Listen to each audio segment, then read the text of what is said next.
So we have quite the trade update here, don't we, folks? We are going to continue our discussion on Vancouver Canucks forward Elias Pettersson, because turns out Frank Seravalli dropped some bombs on us that I think we are going to have to acknowledge here. Take a look at the latest from the Kipper and Bourne show yesterday afternoon. Sportsnet 590 The Fan, Frank Seravalli said there's a growing suspicion from teams that an Elias Pettersson trade happens this year, with some thinking maybe even before the Olympics. Oh my goodness. Okay, that is quite the intriguing thought there. The Olympics are going to happen in a very short while, so if a Pettersson trade goes down before then, we could be looking at Pettersson getting traded sometime within the next few weeks. I mean, at this point, considering what Adam Foote spoke about with regards to veterans on the Vancouver Canucks, and what the team is looking like at this moment in time, all the losses and whatnot, it does seem like Elias Pettersson would have all the reason in the world to wanting to leave. Let's go out there and read what else was mentioned over here. In fact, we're going to be referring to a few Frank Seravalli pieces. He spoke on Canucks Central yesterday afternoon as well, in regards to Elias Pettersson's trade value.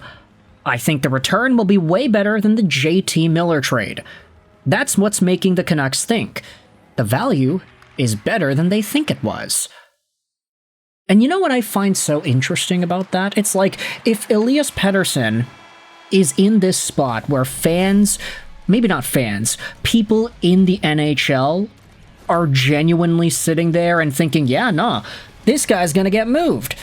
And if that's the sentiment that's going around, then I think it would only make sense if the Vancouver Canucks are starting to get maybe a little bit more than they had anticipated in these trade discussions. If word around the league is starting up that this guy will get moved, then doesn't it make sense for teams to maybe up their ask, or at least up their offer to the Vancouver Canucks, much to maybe the pleasant surprise of Patrick Allvin and Jim Rutherford.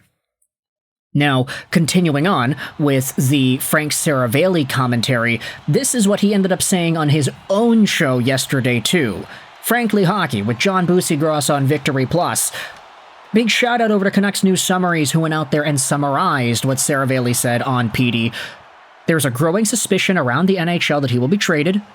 The Canucks have fielded a large volume of calls. Interest is high. It feels like it's trending in the direction of a trade.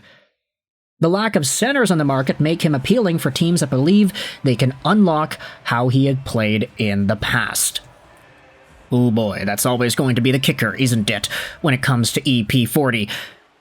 Frank Seravalli wonders about the Detroit Red Wings and how he would play with them. An executive of a team, not the Red Wings, said Pettersson wasn't a stylistic fit for their team, but because it is so hard to get quality centers, they would try to acquire him anyway. The Canucks vacillated on whether or not he could be a part of the team coming out of the rebuild. Without him, no one is there to play center. And plenty of teams around the NHL still think they can rejuvenate EP40. So, with that in mind, that is a pretty big can of worms, I'd say, from Frank Seravalli going out there and talking about all of these Elias Pettersson updates. I mean, it isn't necessarily surprising that interest would be that high, I guess. But ultimately, I do think that for EP40 himself, I mean, this was never going to be a question as to whether or not a team would be interested. This is no longer the Pettersson that is playing pretty trash like he was back in the day. I say back in the day like it wasn't like a year ago, but like the fact that Pettersson has all of a sudden started to get good. He's playing fine.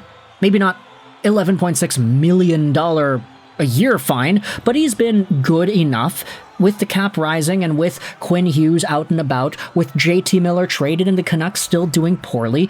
I think there's a very reasonable idea that says that the Vancouver Canucks have an asset that should be evaluated as such and one that you should respect.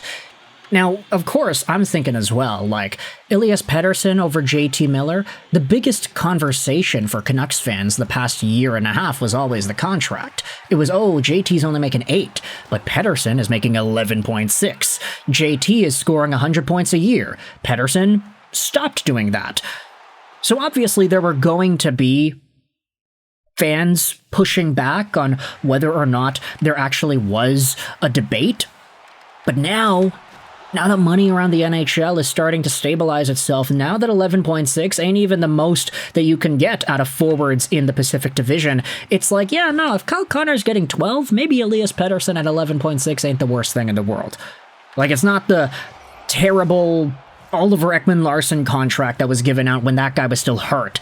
The Detroit Red Wings, for example, being labeled as a team that Frank Seravalli says could be interested in Pettersson, makes sense. We've already heard numerous insiders and folks on radio shows and whatnot speaking about Detroit as a destination. We've had that conversation a bunch. We can open it up again here. I'm starting to think, if the Canucks can pry away a little bit more from Stevie Y, then I would be a pretty happy camper, Vancouver wants to get aggressive with the amount of youth they can get, so why not go after a Nate Danielson and an Axel Sandin Pellikka and all these other things? There are a number of players that the Detroit Red Wings have that are young, that can provide long-term value, that I do think will be very good for the Vancouver Canucks should they be acquired, alongside of a Braden Coots, alongside of a Rossi, a Lekaramaki, and maybe whomever else is going to become a part of the Canucks' long-term future. But I also do question whether or not Stevie Y, who is very notoriously conservative with his trades, would be as liberal to make a trade like that. Would he outbid all these other teams if it's Elias Pettersson? I mean, the guy's cost-controlled. That was the biggest issue that Yzerman had with the Quinn Hughes trade. He's only on until 2027. We can't guarantee that he signs. All right, well, Elias Pettersson doesn't have that problem. He's going to be with your team, whether you like it or not, because this guy has already gotten that bag. Quentin Hughes is going to get that sometime down the line, and quite frankly, he can even get 15 or 16 million. I think it's reasonable for him. Would Stevie Y be interested in making some sort of a move like that? I don't really know, to be honest with you. Last we saw Yzerman actually shell out assets to get a guy was, Alex DeBrincat? That was a pretty big trade, a big addition, and it's helped out the Red Wings a lot. He's been doing very well this season. I guess if Stevie Y is interested in you, he has a very good reason why, and he has to be super confident that it's going to work out, right? Could he be confident in an Elias Pettersson? I know I got called out in my previous video, like, oh, Pettersson doesn't play like Datsuk. What are you talking about, Lego? And I was thinking, man, I think that's an unfair critique, because there were a lot of moments in Elias Pettersson's earlier days in the NHL that he did look like Pavel Datsuk, just with the fancy puck skills and maybe not all of the dekes and the dangles, but just the two-way efficiency, the poke checks, the steals, pickpocketing guys, that obviously was a really big element of Pavel Datsuk's career. And Elias Pettersson, I'm not saying he was Datsuk, I'm saying that he looked like that in earlier parts of his NHL career, so whether or not that actually does continue into the future of his development, I mean, I guess it's possible, but we'll see. With that in mind, I want you to let me know your thoughts in the comment section below. How do you feel about this Frank Seravalli Elias Pettersson trade update? The fact that we are looking at this guy as a potential bidding war target.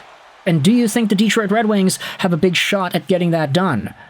We've already seen other teams like Carolina, for example, be very interested in EP40, and I think that's probably going to continue heading into the long term. So with all that in mind, let me know your thoughts in the comments section below. I hope you enjoyed this video,